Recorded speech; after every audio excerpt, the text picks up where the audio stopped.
Well, good evening, everybody, and thank you for all being here tonight. For those watching at home, I'd like to thank you for your time this evening.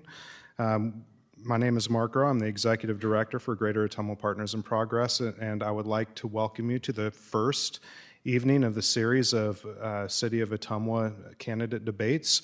Obviously, tonight we're starting off with the Ottumwa School Board vacancies that are coming in November. There are 3 seats open, and as you can see, we have 5 candidates. Starting from your right, Himar Hernandez, Becky Ingle, Don Sievertsen, Dusty Ware, and Brett White. So for those of you that are here tonight, well, first of all, thank you to the Ottumwa Community School District for allowing us to use your facilities for the evening. For those of you that are here tonight, and if you would like to register to vote, we have voter registration cards at the back of the room, so feel free at any time to go back there and fill out one of those voter registration cards.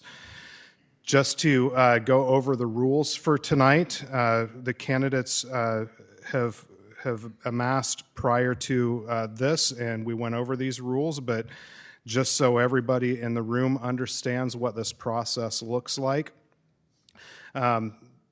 while everybody is seated in alphabetical order by their last names, prior to everybody getting here tonight, everybody drew a number from 1 to 5. And the questions have been pre-scripted prior to this evening in a random order, be it 5, 4, 3, 2, 1, 3, 5, 4, 2, 1, whatever that looks like. That will be the order that the moderators will call, and that will be the order that the candidates will answer questions in.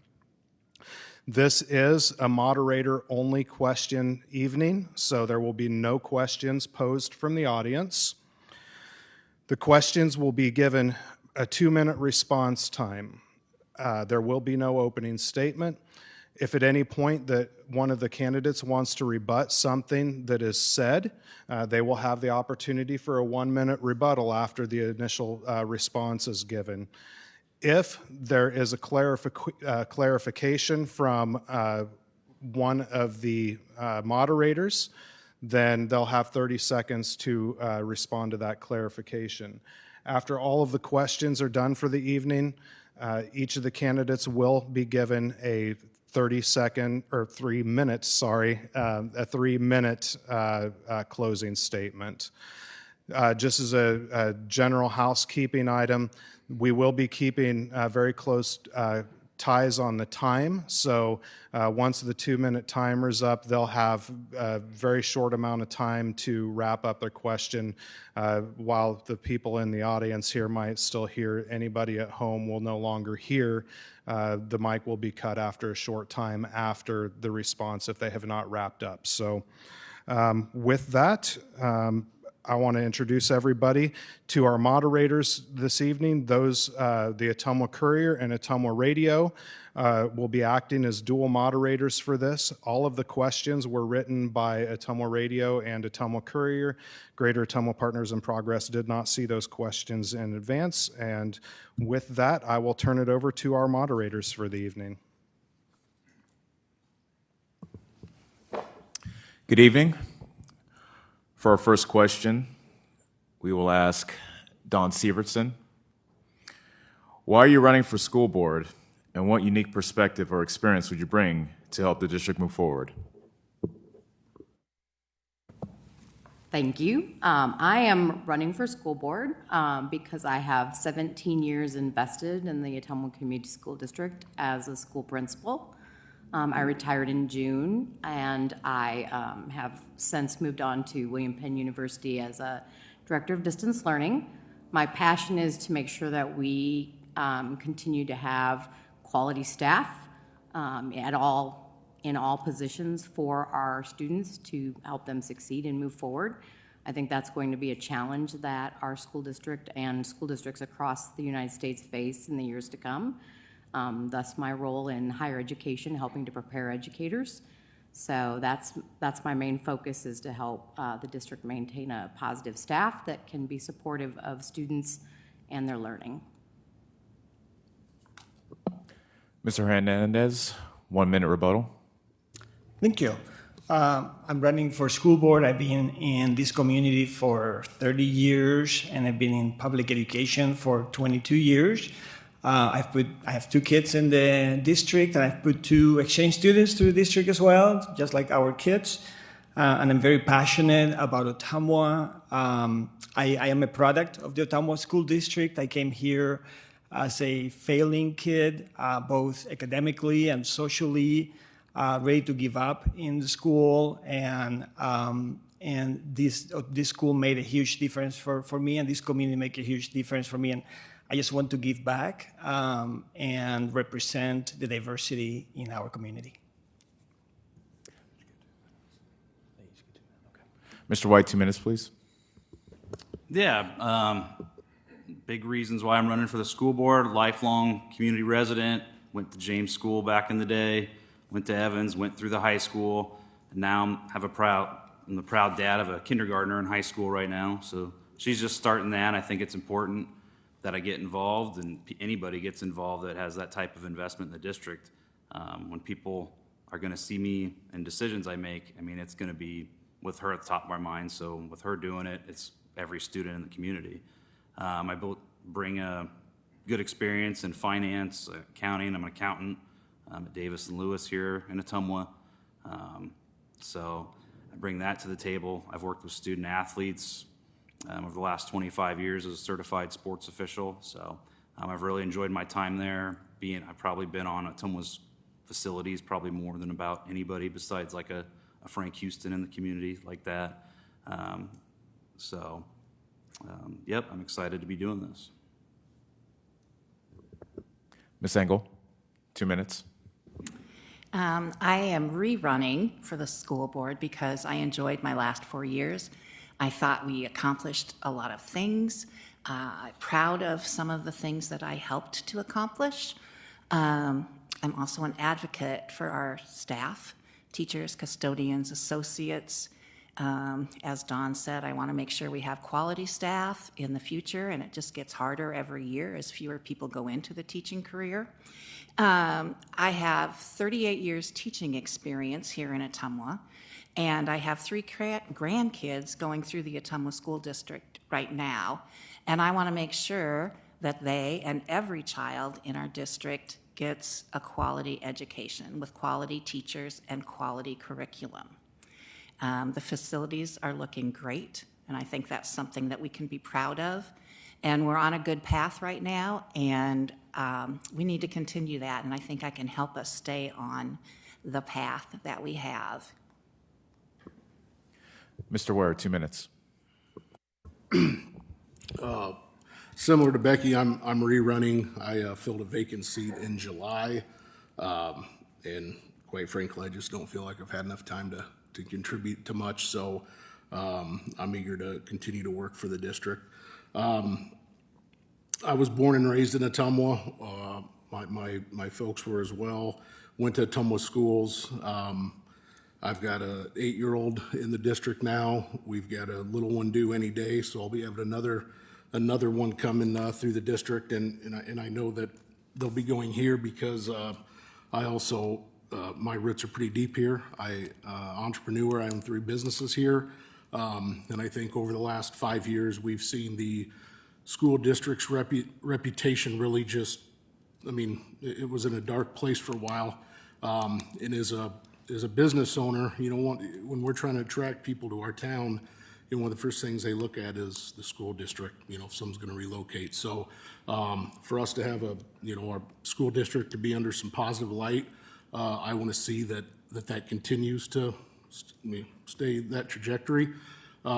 So that's why I'm running. I mean, and also for all the other reasons, you know, making sure children get the education they need, and having a business background, you know, I can look at things from a different angle.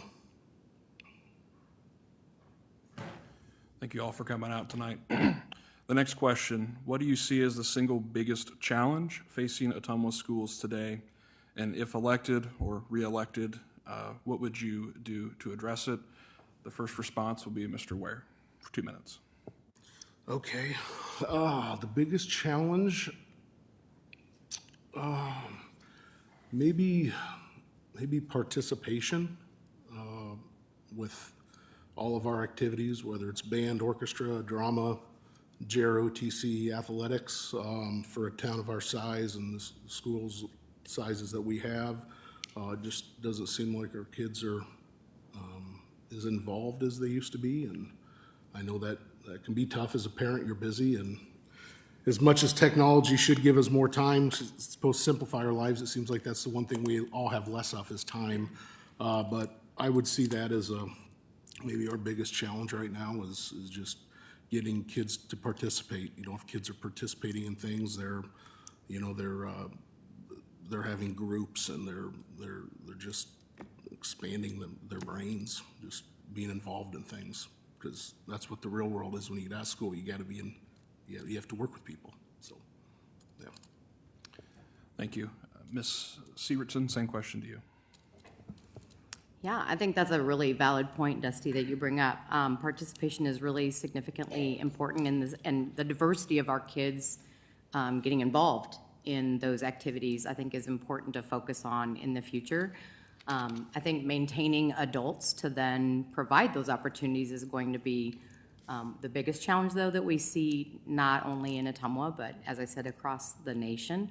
We're going to have to find ways to recruit and then retain quality employees. And I think retention is going to be equally a challenge as we look to the number of people that are set for retirement, as we look at the choices that people have in jobs across our state that aren't significantly far away for them, and online and things like that. So it's almost on the daily that I hear people talk about getting out of the profession of teaching, and so we're going to have to find ways to either bring new people in that are excited and motivated to do that work, or find ways to make the situation better for those that are already here. We have a high-quality staff in this district. That's why I stayed. I came here for 2 years. I stayed for 17, and I'm not going anywhere anytime soon. And enjoy this community and want to see the people that I've served for 17 years continue to thrive and do well in their jobs. Some clarification, if you don't mind, Ms. Sievertsen. What ideas would you have regarding retention of your staff? Regarding retention? Yes. I think we have to make sure that we provide all of the supports that are necessary for people to be able to be successful in the classroom, both for students to be successful as well as the educators in those classrooms. So we have to have administrators that are good problem solvers. We have to have the right amount of associate support for those students and for those teachers. And those are also difficult jobs to fill. So I think all of those things in alignment. And I want to go back to recruitment just for a second, because I think this person sitting to the left of me had one of the best ideas I've heard in a board meeting recently, where he shared, have you asked anyone what they need in order to feel like they want to stay here and they want to come and work here? And so I think that was a really valid point that Mr. Ware made in that board meeting. I'd like to see somebody follow up on that, make sure that happens. Thank you. Mr. Hernandez, it's your turn. Yeah, I agree with everything that's been said here. I think we've done a tremendous work with the facilities, with our image. I love the things that are being done in the district in terms of sports. I think everybody's really proud to be a Bulldog. But I'm super excited of the other cool things that are happening, like, D&D Club. That's just so cool. Me and my geeky friends who have been in that club when I've been in high school. So I just love the expanded opportunities. But I think we're still battling negative image because we were in a very dark place for many, many years. I still heard somebody this week and say, I wouldn't put my kids in the school district. And it was all based on the experience of 10 years ago. And so it's a new day, we're a new school district, and I think we need to be very proud and keep working on that. So we're gonna have to keep working on that for a little bit longer. So I think we need to change the narrative, keep building on the positive image that we have worked so hard to build. And I think there is, unfortunately, some support for there's a narrative out there that private education it's better, and I don't think that's true. I don't think that what you get in the public school district, the opportunities that you get You don't get that in the private system. I've always thought that the public education is the bedrock of our democracy. And so we need to strengthen it, we need to keep growing it and keep being proud of it. Thank you. Mr. White? Yeah, thanks. Definitely all valid challenges that they've been talking about. To Himar's point, just continuing the movement Ottumwa's had. That was the case 7 or 8 years ago, where people, you go to Ottumwa. That's not the case right now. Things are going, I think, in the right direction.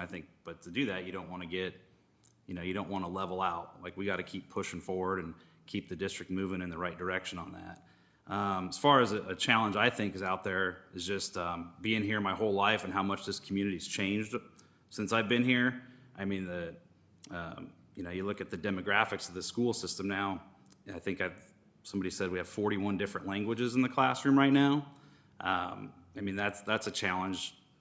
I can't imagine having to deal with that, and how you go about dealing with that. But I think we continue to do that by supporting staff, supporting students.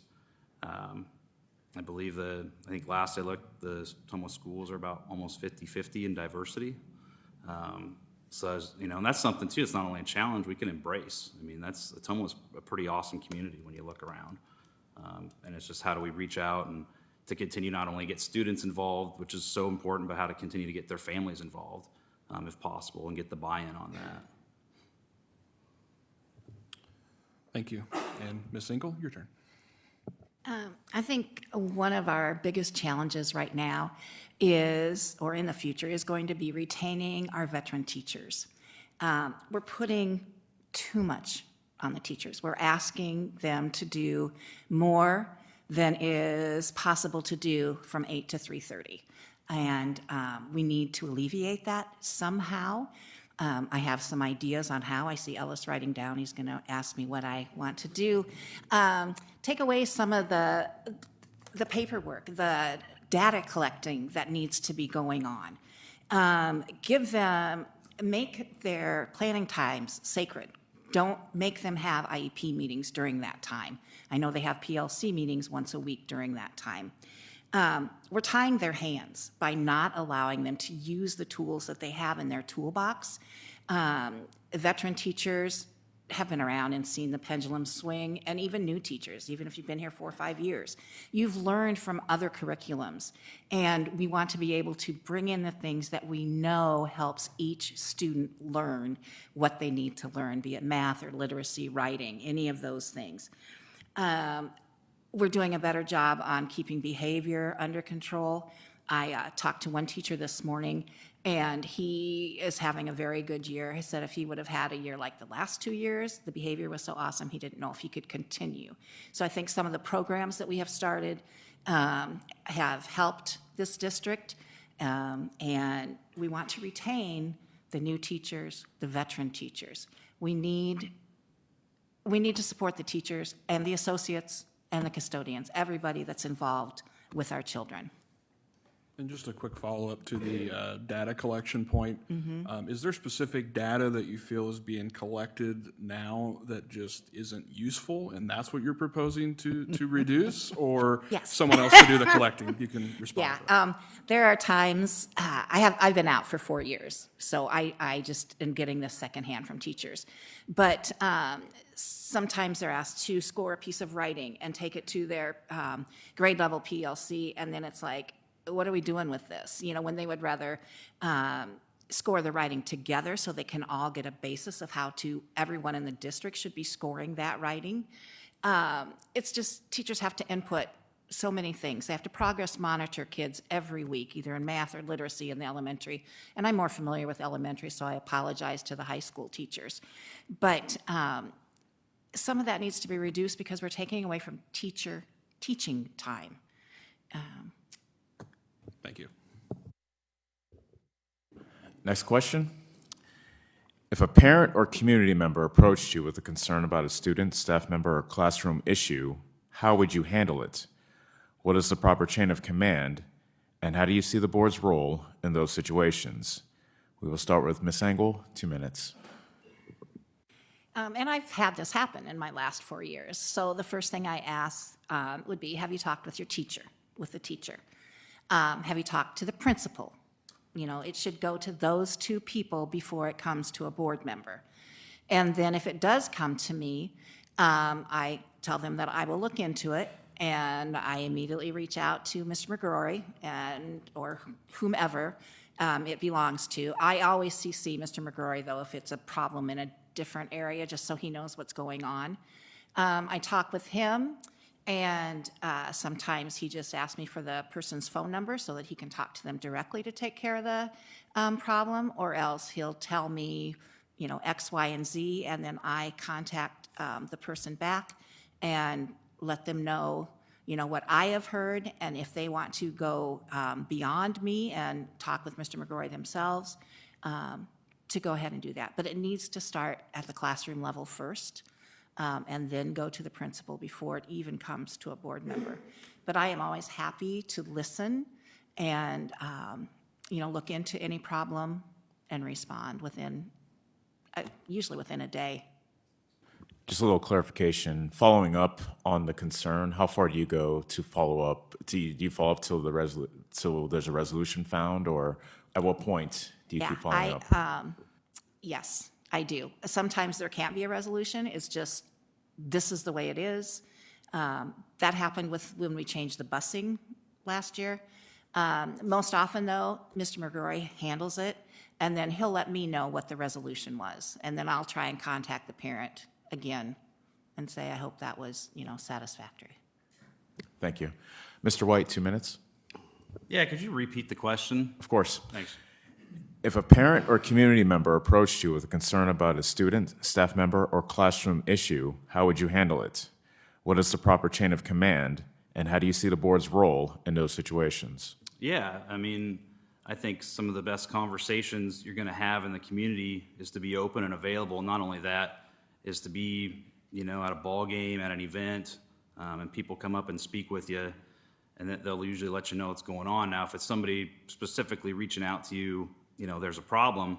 To Becky's point, I think to see if they've spoken with the teacher, if they've spoken with, you know, the principal, if they've reached those avenues yet. But then once you go to that point, you know, my job's not to tell the teacher. That's not my place for me as a board member to go talk to a teacher about that. Teachers know a lot better than I do what's going on in their classroom. But it would be, you know, just go to Mike, you know, to Mr. McGrory, whoever's the superintendent at the time, and do that. Because really, as a board, it's the only one, you know, we should be dealing with on an issue, and then that should go down because that's, you know, the superintendent runs all the things, and we're just here to govern him on that as a board collectively. So, Thank you. Mr. Hernandez, 2 minutes. Yeah, I just had that happen this weekend, and I appreciate it because I agree with everything that's been said. I think there's a chain of command that needs to be followed, and so that's what I did in this case. In this case, the parents did not feel comfortable talking with the school for whatever reason, and so I did intercede and help navigate that. And I was really impressed. This was at Liberty, and when I called the principal there, they had taken notes, they had done everything. There was a miscommunication between the teachers and the students, and the faculty was on it before I even intervened. And what I really, really liked was that there was a healing meeting that was held between the teacher and the students just to close the chapter and move on. And so I don't know if that's embedded everywhere, but I was super impressed on the process. So I think you're right. You should encourage to talk to the teacher, and if not, then go to the principal and just follow until it gets to. And when it gets to us, we need to listen, and there's a reason maybe why they're approaching us. Thank you. Mr. Ware, 2 minutes. Yeah, I would, I think each case would be, you know, different, you know, depending on what the parent or the teacher or the child might be coming to you for. So, well, I think chain of command is extremely important. I also think there's probably certain scenarios where you kind of skip the chain of command and go to the big boss man. Just, again, that's depending on the situation. luckily I haven't had to deal with that yet. But if it was something I would advise, depending on the severity of the situation, and if it was something I felt comfortable judging the severity, I would ask if it's a parent upset with the teacher to have a conversation with the teacher, and I would give them my contact info and ask them to follow up with me in a day or so. If it's bothering you that much, let's stay on top of it and make sure the whoever you talk to is doing something about it, and if they can't get it resolved, we'll escalate it up the chain a little faster. So, yeah, there were times as a parent that, I just skipped everybody else and went straight to Don's office last year on things that I had questions with my son. So yeah, sometimes you just the severity of the situation depends on, I think, who you talk to, and I think it's good to understand what that is, so things can get done. If you give me a hypothetical, what would be a good situation to skip the chain of command? If there was a student that felt threatened by their teacher, maybe didn't feel included for some reason, a belief system or something, and the parent didn't feel comfortable talking to the teacher about that.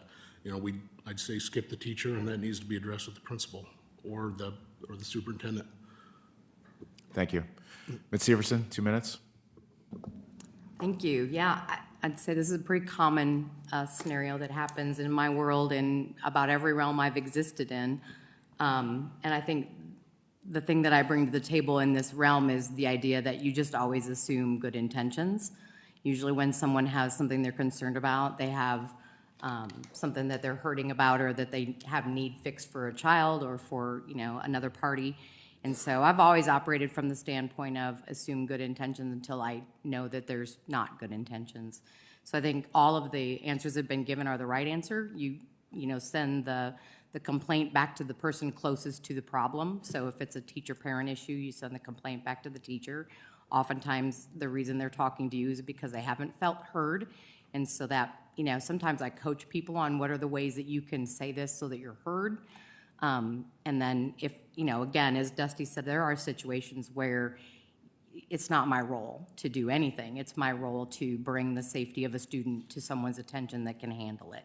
So I think that's, for me, that's the bottom line. It comes down to what is the scenario? Is someone at risk? What kind of support do they need? And how can I get that best matched up for that person? So, and then beyond that, I think it's really important in this job to then try to maintain confidentiality around those situations, because it never helps anyone when there's more people involved than need to be. So that's kind of the stand I take on that. But it's definitely push it back to the person closest to the problem. Thank you. The Iowa school performance profiles that are put out by the Department of Education show that most Ottumwa schools remain in a low performance category, even though there has been some recent improvement. What should the board's top priorities be to raise academic performance, and how would you hold the administration accountable for results? Responding first will be Mr. White. Sure. I think the main thing is you acknowledge that the community and the school district's done a lot of progress with improving those scores. I think a lot of it ties back to we have a lot of ELL learners in our district, and that definitely falls into that group. So I think you continue to push for strong associates, strong the technology, strong support for the teachers, to work with those students to get them where we're wanting to be and continue the improvement on that. As far as holding, people accountable, I think the real question would be make sure that, I think you talk about holding people accountable. It's, every teacher is going to be working hard on this, and obviously they're aware. And there's sometimes, if there's the language barriers and your students leaving class to work on IEPs or something like that and coming right back into it, how do you do that? It's tough, but. As far as holding people accountable, once again, I think that goes back to us working with Mr. McGrory and the superintendent, how he's going to proceed to work with those districts and work with the targeted schools and how that's going to affect things in the future. Thank you. Mr. Hernandez, 2 minutes. So I think I agree. We've done a tremendous work. We had to, before we could get to where we're at, we had to go back and build the image, redo our facilities.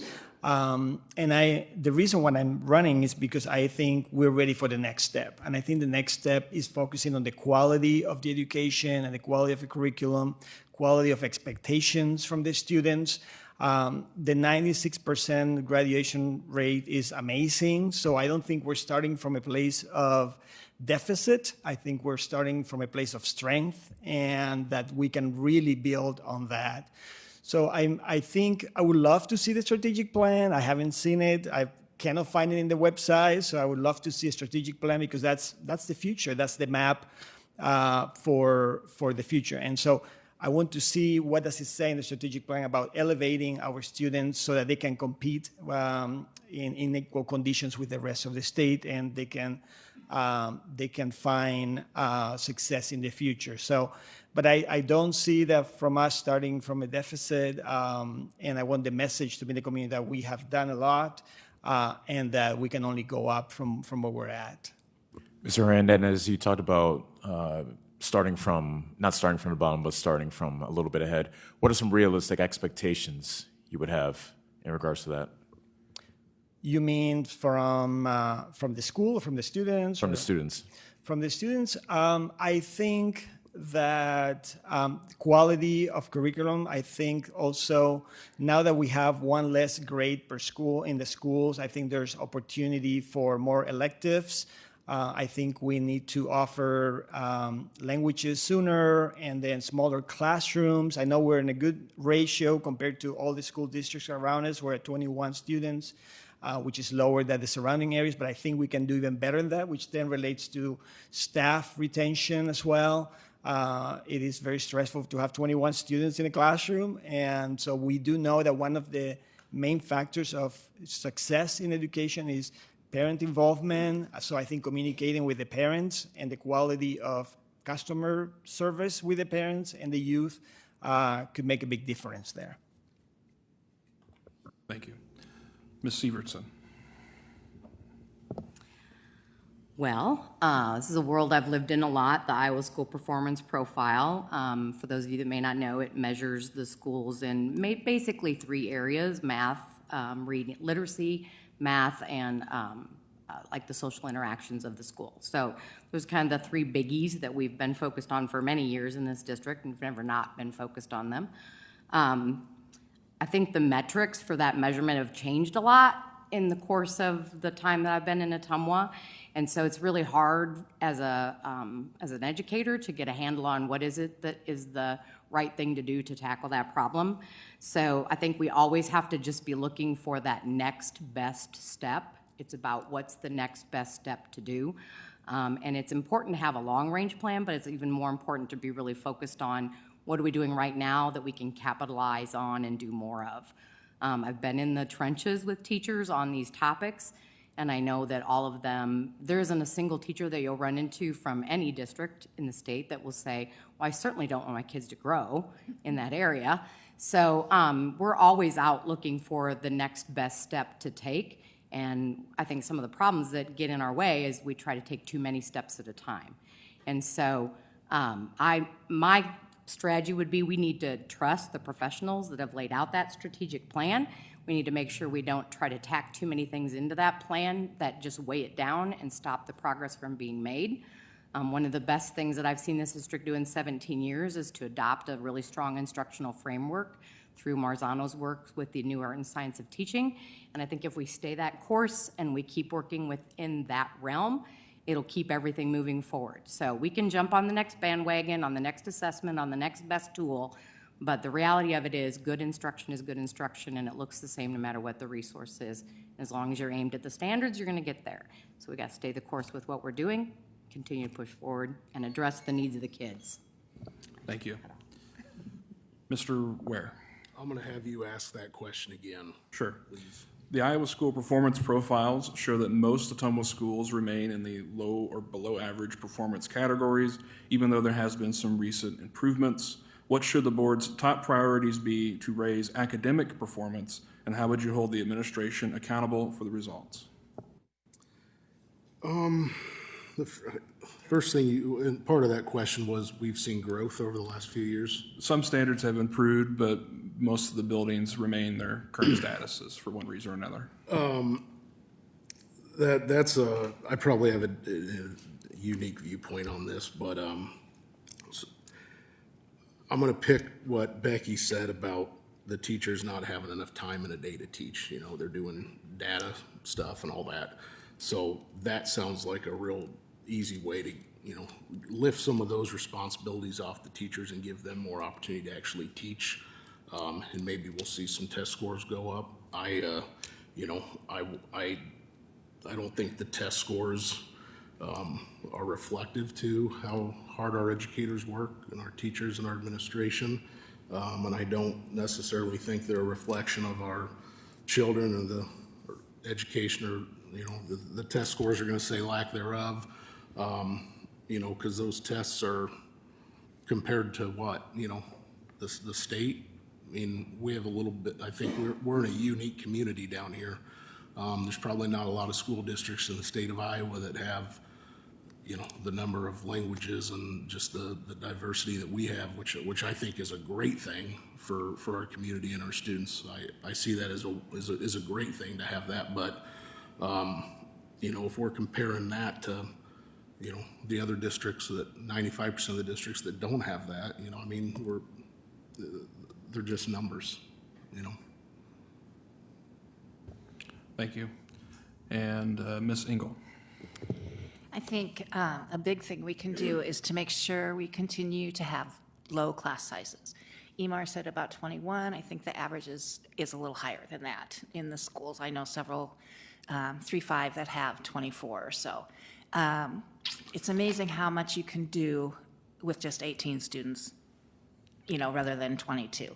And then with those students, some of them come needing extra help, and we put an associate with them, and we haven't given that associate any training. We need, you know, here, you're going to work with this kid, especially if they're put perhaps with an autistic child or a behavior child. They need a little bit more training. I know we've started doing PD with them, and I think we need to continue to do that and perhaps increase the PD that they get. I was over at DAMA this morning to observe, and they have a win time going, which is when they mix up all the kids in the building and teach to the specific need of that child. It was very interesting. It worked very well. I was surprised to see, oh, I did that intervention in 3rd grade, and they're doing those with the 1st and 2nd grade, which if they can get them in 1st and 2nd grade, 3rd grade teachers don't need to do that. I think we need to mentor our teachers, even past the 1st year. Sometimes, I know I got in a rut sometimes, and if I would have had somebody come in and say, hey, you know, let's try this or something, that would help, and that would renew your spark for teaching. We have a newcomer program at Farney now. Mentioned several times all the different languages we have, and it is hard. It is hard. They also have the earbuds that will translate. So we are moving in the right direction to help all of our students. Quick follow-up, Ms. Ingle. What would you say is a realistic time frame for improvement? Well, gosh, we're on the right track. I think as, you know, we start in kindergarten and you move the way through, we're seeing too many kids go into 4th grade, 3rd grade, 4th grade, not being able to read. So I'm hoping that is changing with the Marzano and, you know, with what the teachers are doing. I really can't give you a good time frame. Perhaps Dawn can rebut and help me out. Would you like to rebut, Ms. Sievertsen? I'd just like to add on and just say that I think when it comes to timeframes, I'd just like to see us meet the timeframe of before the legislation changes the rules again and we have a different set of standards to follow. I mean, that's the honest response to what's the timeframe look like. I mean, the legislation changed for math this year. 3 years ago, changed for literacy. I mean, it's just so we just want to stay the course and try to meet the demand that's in front of us right now so that we can then not be behind when the next one comes forward. So that's my thought on timeline is there's no magical timeline that we're going to get everybody to the same spot at the same time. Thank you. Thank you. Next question. In the Des Moines School District, the recently hired superintendent was arrested by ICE, and the district is now suing the vetting firm for negligence because the candidate's criminal and immigration history were not discovered in the background checks. Given that recent scandal, how would you ensure that Ottumwa Schools conducts thorough vetting and ongoing monitoring of all staff and volunteers to protect students and maintain public's trust? What safeguards would you insist on, and what mechanisms would you support for accountability? We will start with Mr. Hernandez, 2 minutes. Well, I think first my thoughts go to Des Moines because I know that this has been very heavy and very devastating for that community. I also don't want to think that this is a generalized issue. I don't think we should make an issue of this. This is somebody who dropped the ball and didn't do what they should have done. I have the most confidence in our HR processes and hiring processes and our professionals that we have. So I honestly, I'd rather talk about other things, not to square, but it's just something that's remote from us. I think that we haven't had any issues recently with any hiring. I mean, every school district has hired a bad apple. We've certainly have been in the news before because of that, but I don't think it's a standard issue or a pressing issue. So I don't think we have any issues with our current staff. So as long as everybody does their due diligence, we should be okay. So you don't think any additional safeguards are needed or anything additionally? I don't know the processes that we have, but I don't think we've had any issues in our district. So again, if everything that we have is working, just because it didn't work, 60 miles away, we shouldn't change everything that we do. We should look at it always, make sure that we have the top standards, but that doesn't mean that we should redo our processes. Thank you. Ms. Sievertsen, 2 minutes. I kind of anticipated this might be a question tonight, and I've been thinking about it a lot. I would say that, first of all, I'll say I don't believe that the responsibility in the end falls on the Board of Directors of the Des Moines Public School System for what happened there. Those are processes that should be in place in an HR department, and those firms should have those processes well at hand. But I will say that one of my motivations for running for school board is that I know that the network of administration within the state of Iowa is very tight, and it doesn't take very long to find out about candidates that are coming to your district to be principals or superintendents or curriculum directors, or it's very easy to get information about our local in-state candidates. And so to Himar's point, I don't stress about those kinds of situations, but in the case where you're bringing in an out-of-state member to come join your staff, I think there should be some advanced vetting that goes on there. And I think the responsibility fits into the Human Resources Department in any large organization, not just a school district. So if you're going to hire a firm, that firm should be reputable. I think you're going to see lots of changes happening in those firms. There's a lot of them out there, and they're going to start doing more vetting themselves, number one. And then I think, number two, we do need advanced vetting systems within our district as well. Quick follow-up. Yeah. How much responsibility, in your estimation, does the school board have with hiring or even this controversy we're talking about? So my previous experience with a large search, like a superintendent, has been that we typically have hired a firm. The firm goes out and finds a pool of candidates to bring in. The board gets a packet of information from that hiring firm that we assume has been through a vetting process. And not just the board, because it's not just the board that interviews those larger positions. There's teacher teams and parent teams, and all stakeholder teams are involved in that. But the board ultimately makes the final decision. And so they have to, I feel as though board members should feel responsible enough to then reach out beyond that a little bit, just to kind of do some testing of the water. And I've had those phone calls from board members in other communities that have called me about someone I know that's moving up into the superintendent ranks. So that happens, and I think we need to follow through on that and use that resource. And that's a resource I can bring to the table, and one of the reasons why it's important to me to be a part of the board. Thank you. Mr. Ware, 2 minutes. Yeah, I think that what happened in Des Moines is probably going to change the way that all districts look at hiring personnel moving forward. It's probably something we're all going to think about. You know, and if I'm elected, you know, if we ever have to look at that, you know, or if I'm on the board long enough to see a new superintendent come in, you know, I would say the fellow board members we'd probably have to do some vetting ourselves. You can find a lot of stuff on the information, a lot of information on the internet. You know, and ask the questions you legally can ask, and if you got somebody that has a real sweet looking resume, trust but verify. You know, but I have no idea. I'm not in the deep in the education world like some of these people, so I don't have any idea what, you know, a firm like that would cost to hire. But, you know, to me there'd be a point, you know, if you're hiring somebody to do a job and you're paying them a substantial amount of money, you know, you're trusting that they can do that job. But, you know, instances like this tell us trust but verify moving forward, and I think we'll see a big change in how that whole thing plays out, you know, how we hire people, how districts hire people. Thank you. Ms. Ingle, 2 minutes. Yeah, I agree that the Des Moines School Board should not be held responsible. It was the firm they hired that did not live up to their job, what they should have been doing. If I'm on the board, when we have to get a new superintendent, we've used, I think, the same firm over and over, so I think we have some trust in them.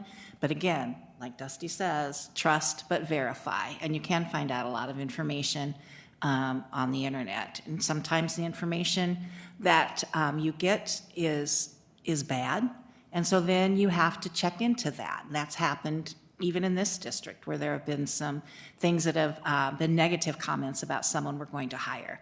But then when you check further into the incident, you find out what really happened. And so that is something that we would have to do, you know, if something negative came up. But even with the positive, you do want to go online and check farther. And if you know, if they say they've been at a certain place and you know somebody in that district, call, find out. I think our HR department probably does a pretty good job for, hiring staff, the teachers and the custodians and everything. Unfortunately, I am not familiar with what you have to go through anymore as a background check or whatever to get hired. But I'm sure it's more than what they did when I was hired, 40-some years ago. Thank you. Mr. White, 2 minutes. Yeah, definitely the consulting firm obviously needs to be held accountable, to put your trust in them with that big of a decision and to not get possibly all the information. But I'm kind of on the other side where, if I was on that school board and I hired that consulting firm and we didn't do our own due diligence to check, background information, it sounds like I said, I'm not 100% accurate on this. It's just kind of hearsay, I think, with what I've seen from the situation. But, it sounds like maybe some of the degrees and the background with obviously the citizenship and possible crimes in the background, as far as like why a school district wouldn't run those themselves and not do the school district, and they might have. But I would feel sick to my stomach if I was going through that right now. I would be sick. And me personally, I think I like to hold myself accountable. And I personally, if it was me on that board that went through that and let down, that many students, because it sounds like PP was well liked. There's a lot of people right now that are really upset up there, and I'm so glad. I don't think to Mar's point, I don't think we'll ever be in that situation with the HR and the consulting firms that Dawn pointed to earlier. But me personally, I think I'd be really uncomfortable continuing being on a board after something like that. But yeah, it just sounds like it's just a mess from all around, unfortunately. Thank you. Ottumwa has the 18th largest student enrollment in Iowa, but Superintendent Mike McGrory is the third highest paid superintendent in the state. earning more than $350,000 in salary and benefits for the 24 to 25 school year. The district in recent years has also added new administrative positions. Do you believe this compensation and staffing level is appropriate? And how should the board balance administrative costs with classroom needs going forward? Mr. Ware will have the first response, 2 minutes. Lovely. Well, I'll go back to 5, 6 years ago. You know, our district's reputation, very negative. A lot of kids were open enrolling to Eddyville and Cardinal and places like that. And, you know, and look at where we're at today. The facilities, the programs, the morale. You know, Mike is, sorry, Mike, if you're listening, but he's not a spring chicken. And, you know, you pay for experience. So, you know, maybe could we find someone that do it for less? Sure. Where does that put us? You know, I know where it's put us in the past. But in regards to, you know, our current superintendent, I think he does a very good job, and it's not an easy job. And then with the other administrators, that certainly changed a little bit since I was in school. You know, there's more associate principals now than there was, and you know, I'm not going to sit up here and pretend that these teachers and principals don't need the help. They must. I mean, that's why those decisions must be being made.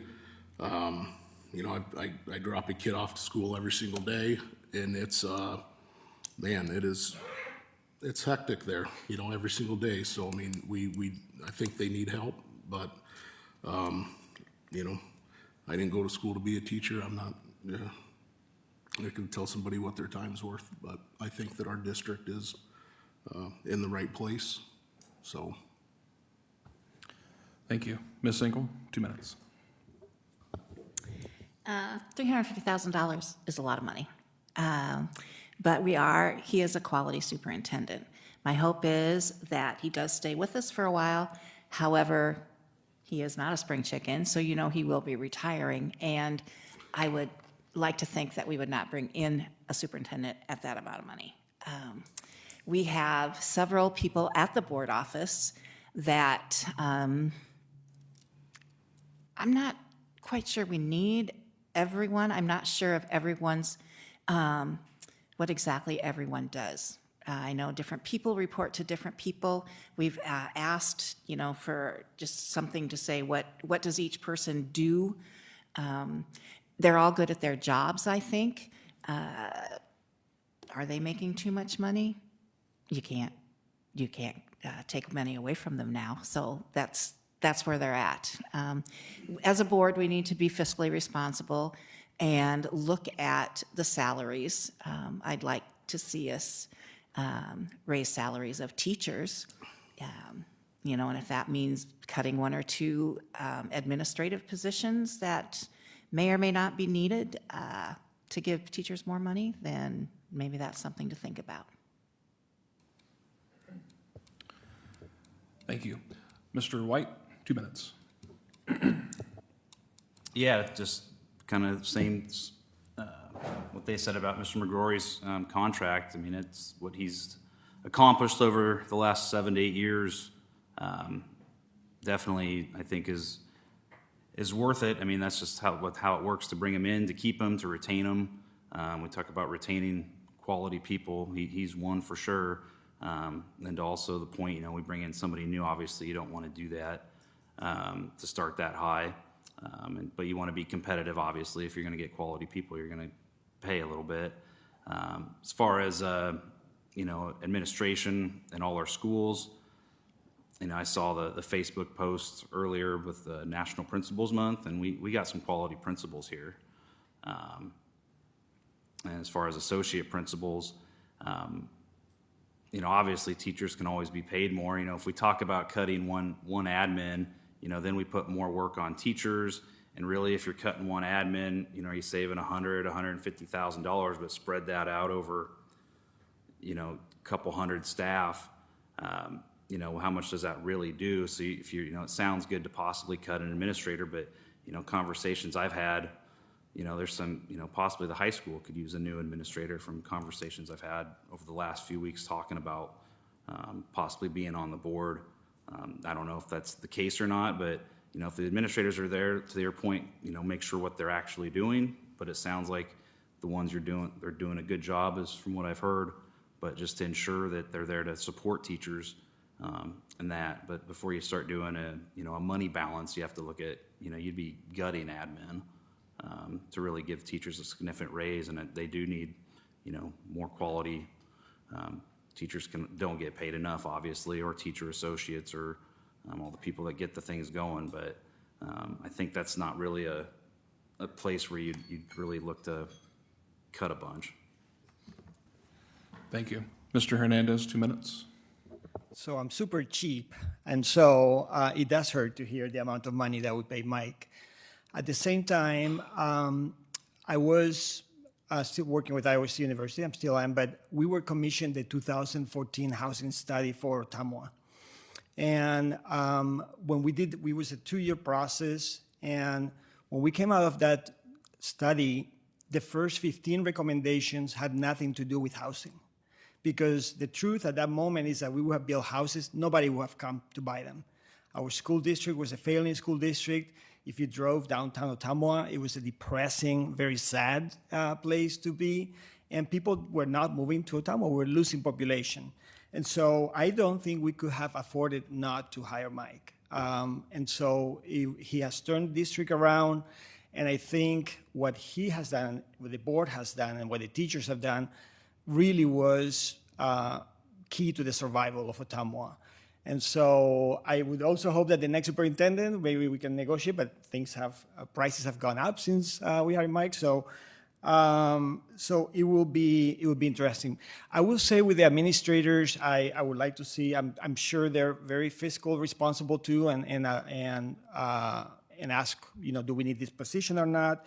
But we do have bigger schools too. We used to have a lot of 300 student schools, and now we have 600 students in a building. And so I'm very supportive of having the additional staff that it makes necessary to. And I've seen that difference in Liberty, and you need two principals in those buildings. And so I think we need to be fiscal responsible. I think we need to raise the teachers' salaries. And I also would say that we could not have afforded not to hire the superintendent that we have now. Thank you. And Ms. Sievertsen, 2 minutes. I think the time, I think the time to evaluate both the salaries and the number of administrators and beyond that, the support for the administrators, the whole administrative crew, is when we can no longer then put together a quality program for students with the people that are closer to the students. So if we need to get to a point where we're looking at reducing the number of teachers or having to freeze salaries or not having enough cooks or custodians or associates, then I think we need to think about where's the pool of money being spent at. I think that's the time to really evaluate whether people are paid enough, paid not enough, paid too much.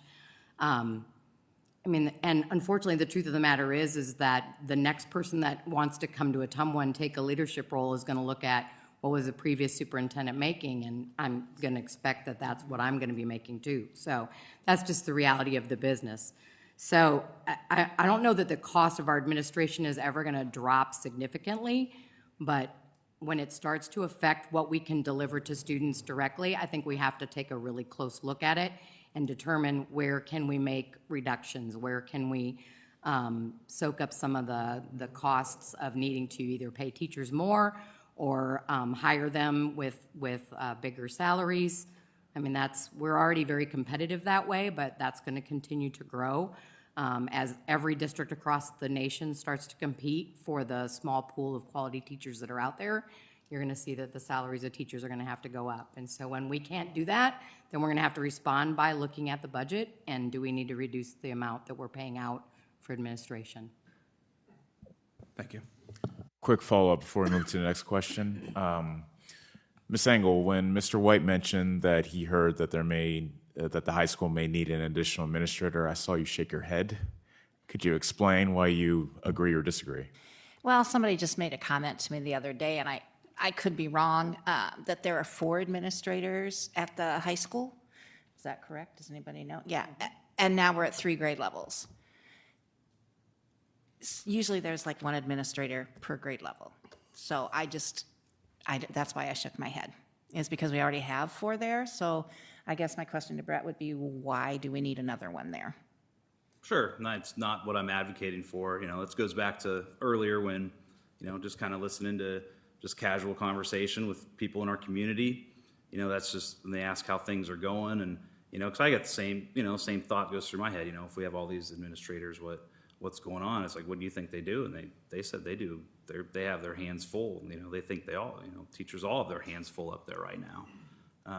Even though it's 3 grades, it's still, big classrooms that you're dealing with. Back to the classroom discussion. Like I said, by no means advocate say we need to spend money on a new admin. So sorry if it came across that way, but just, it just made me think that maybe we don't need to cut, that we don't, because that does sound like a lot. I completely agree. But obviously, just conversations I've had is kind of in few people's opinions that, they don't necessarily need one, but the ones that are there now are probably got their hands full. So Appreciate the clarification. The district has invested heavily in new construction and renovations, including a new competition gymnasium and updates to school buildings. The board is now considering moving the high school softball field to Greater Ottumwa Park. Do you believe that's worth the expense, or should resources be focused elsewhere? We will start with Ms. Engel, 2 minutes. Well, so I made my thoughts on that known at the last board meeting. We still have some needs in the buildings that need to be taken care of. There are schools that need new windows, and I know that is on the agenda, the summer to-do list. I'd like to see some of the gyms that have no ventilation and they have to teach with shut doors, something done there. There are crumbling walls in some of the buildings, like in closets and everything. I am not against a softball, baseball complex at all. But I'm going to paraphrase what one teacher told me when they were talking about this. They're like, not every child plays softball or baseball or goes out for sports, but every child is in a school building. So those school buildings need to be top rate. Inside, they look great on the outside, but we have some problems on the inside of the buildings. So that's what I would like to see happen. Like I said, I know people think I'm against sports. I'm not. But I just want to see the money well spent, because that's a facility issue. And so we need to just make sure that our facilities are good before we go on. And if we do the softball complex, I think we should move the Frank Houston field over to there, dedicate a field there for him and not have to worry about taking care of that field behind Wildwood anymore. Thank you. Mr. Hernandez, 2 minutes. Yeah, I would echo everything that Becky said. I think we've invested a lot in our buildings, but I know that there's still some things that need to be fixed. Honestly, I think our district and our community was neglected for many decades, and so we now have to pay the price. Like we've been talking about the superintendent's salary. We just had to make up for all of this investment that happened in our community. We were a forgotten community. We know that many of people had given up on our community, so we're still catching up, and I think we need to fix those things first. I am not against a softball complex or anything else that enhance students and after-school activities, but I do think that we need to prioritize. And even with the investment, I think we have the biggest share behind us now in terms of rebuilding our school district. And I think I want to see more focus on the quality of education and elevating our school district scores and standing in the state. And so that's what I think. Thank you. Ms. Sievertsen, 2 minutes.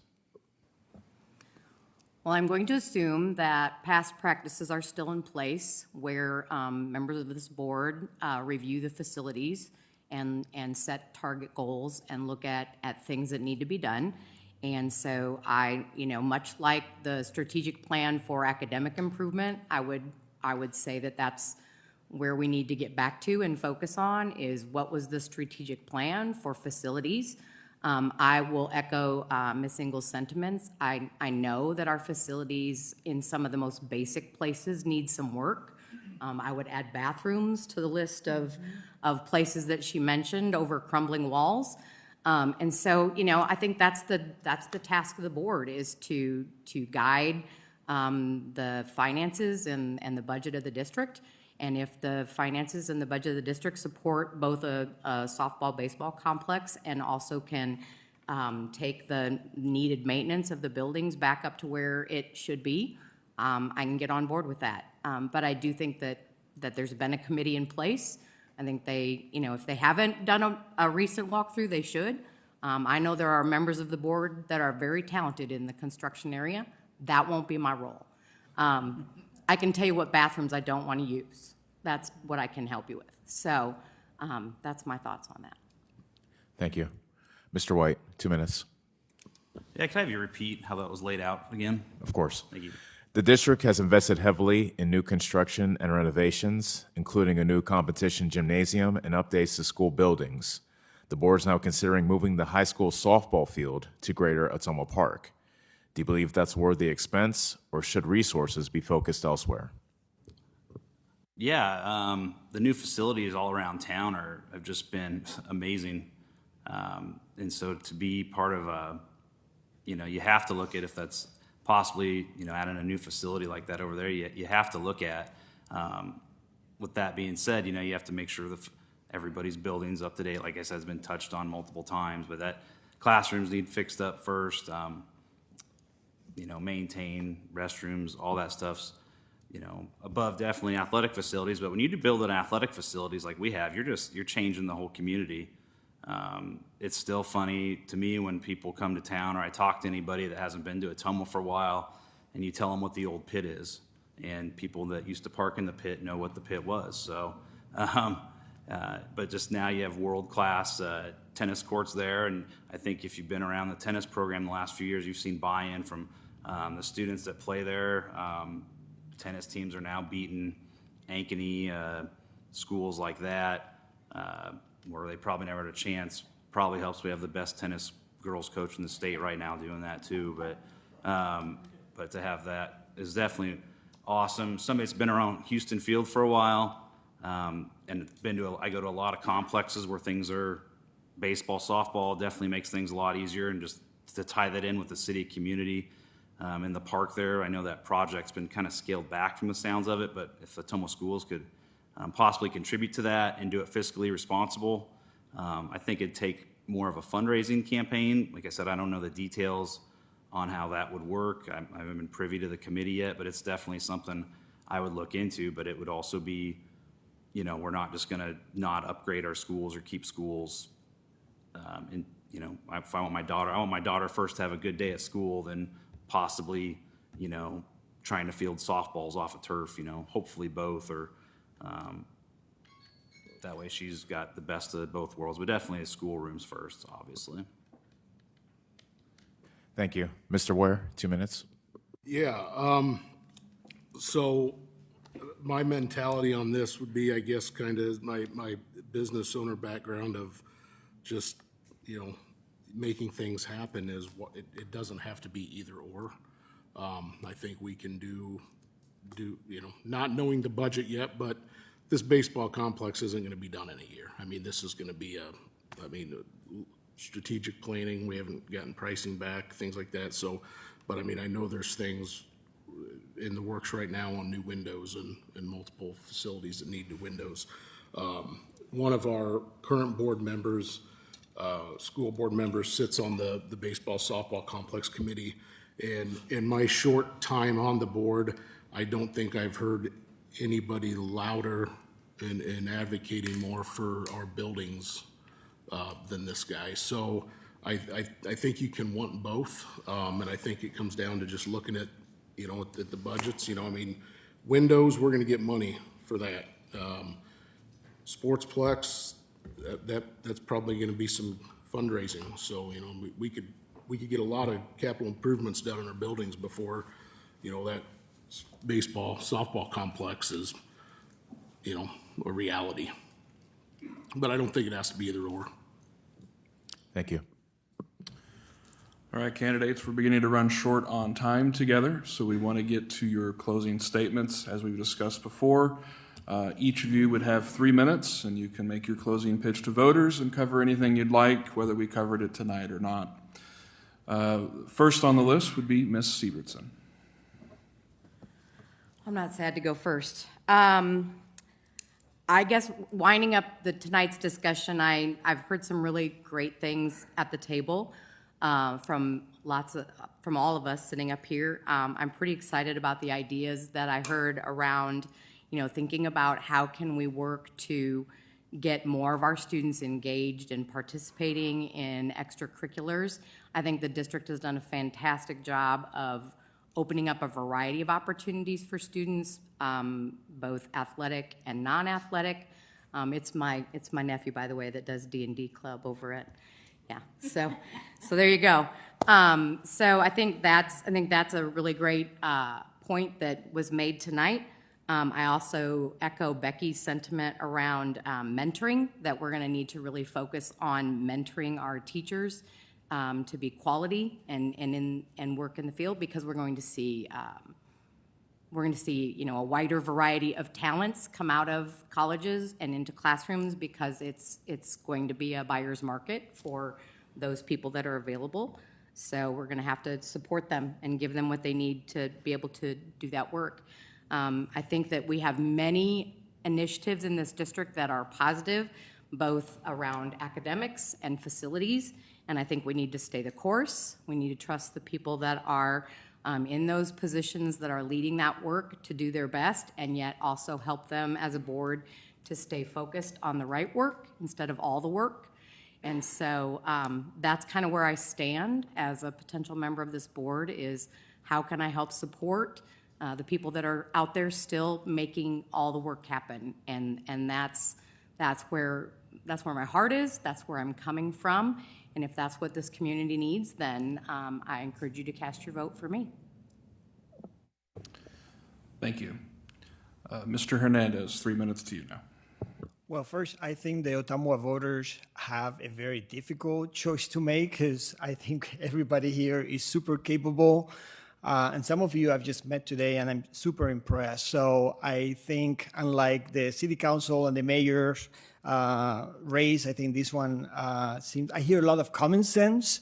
I hear a lot of no extremes. I think our society is polarized enough that I think any good candidate here would do a good job listening to the community. So I don't think we can lose with any of us. I do love the piece that I bring. I think is, as you said, we've been growing in population. Ottumwa, we have over 600 people in the last decade made to Ottumwa, and some of you remember when we used to lose population every single year, every single decade. So the school district, I think, is centric to that, and that has changed our reality. So we need to keep investing in our schools. And as it was mentioned before, 48% of our students are diverse.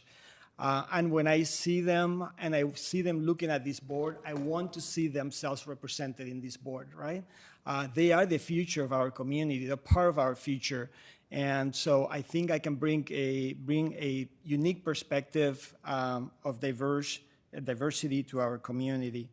I want to support our teachers. I think, like I say, we invest a lot in buildings, and we need to invest more, but I also want to move our district forward in quality of education and raise the standards and make students succeed. And I love the logo that we have, Be the Best. I almost always want to change it to Be Your Best, right? Because I think it's not a competition. It's about students, elevating the students and giving them opportunities, because they are our future. And so I think We have a lot of potential. I see that we've changed Ottumwa around for the time that I've been in here. And I just super excited about the direction that we're going. We come from a place of strength. I appreciate the words that Brett said about people who haven't been here for a while. They're impressed when they come back and they see what we've done.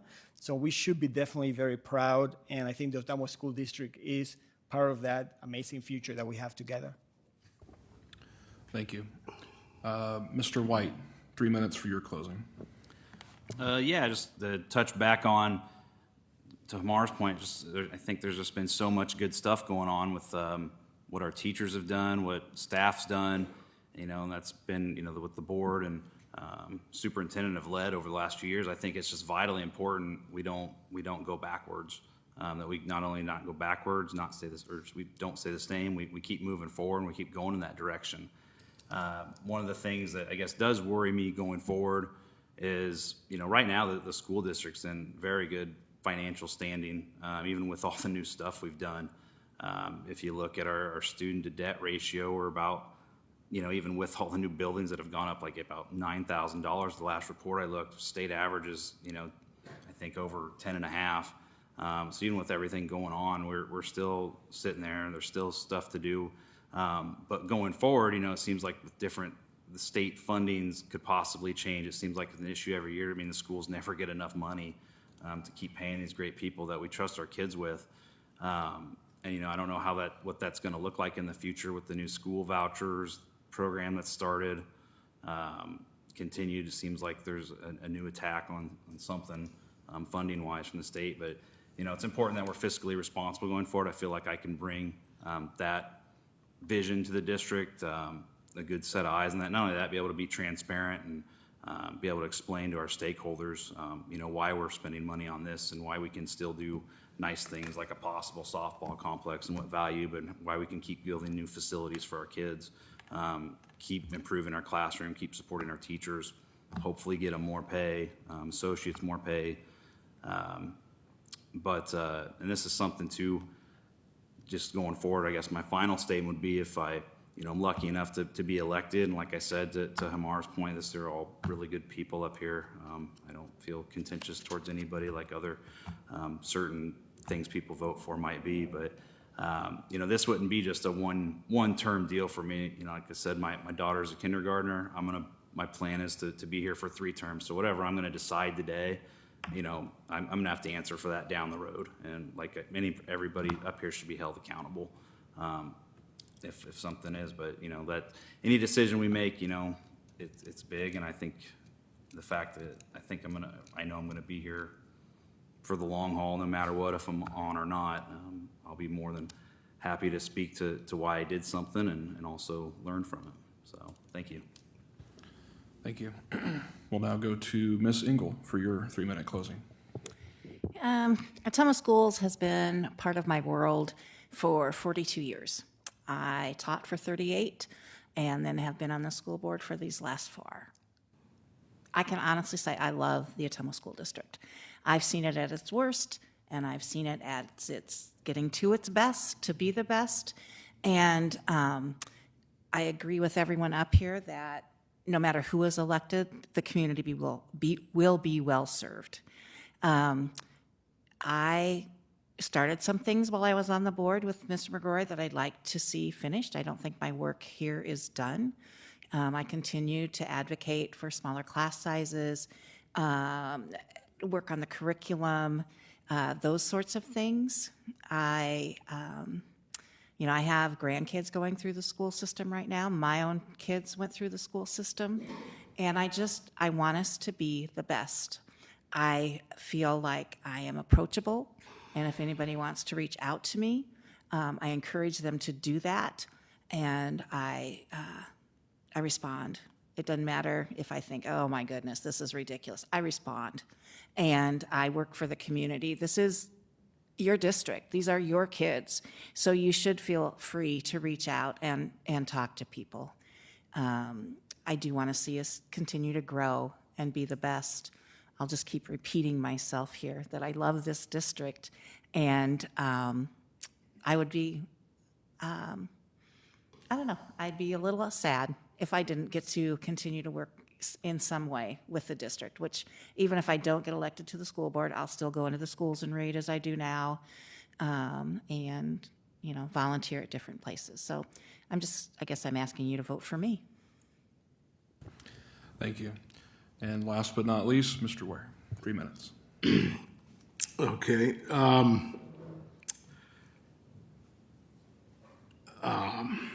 I think that, like everybody up here, you know, everybody up here wants the best for our students. I think they want to support the staff, the administration, the students, the support staff. Again, you know, born and raised in Ottumwa, have kids here, have 3 businesses here. I'm very involved in the community at a lot of different aspects. And what I've learned tonight, you know, I'm not going to claim to be a genius on curriculum, but it sounds like change is something that happens often in the public schools. And I know change isn't easy, but if being a business owner's taught me anything, that the only, you know, change is the only thing that's constant, and you better get comfortable with it. So I take that head on every day. You know, I have staff, I have 45 employees that range from 16 years old to 61 years old. Some of them are in entry-level jobs, and some of them are in careers that have been with me for 20-some years.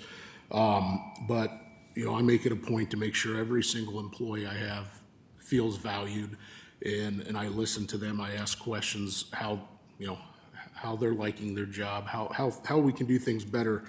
And I think that's maybe one thing that, and I think the district's doing it, starting to do it a little bit more.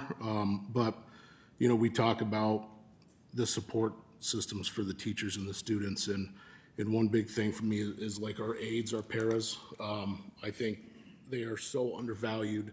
And I've heard time and time again how our aides are kind of the glue that holds everything together, and, you know, that it isn't really reflective on their W-2s.